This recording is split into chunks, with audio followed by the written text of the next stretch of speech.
Light को आराम से ओपन कर लें। अब हम इसका एलईडी चेंज करेंगे। एलईडी के ऊपर पॉजिटिव नेगेटिव का सिंबल बना होता है। आपने जस्ट पॉजिटिव नेगेटिव को ध्यान से रखना है।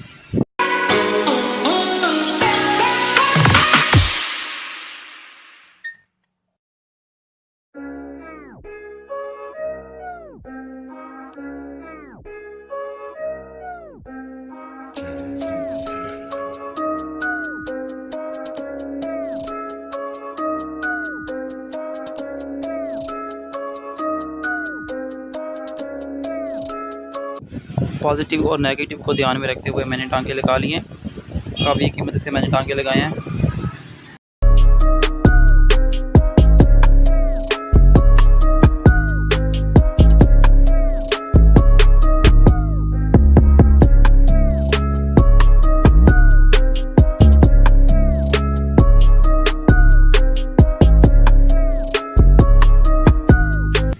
अब इस एलईडी लाइट को वापस उसी तरह जोड़ना है। वही तारें जोड़नी हैं जो पहले आपने उतारी थी।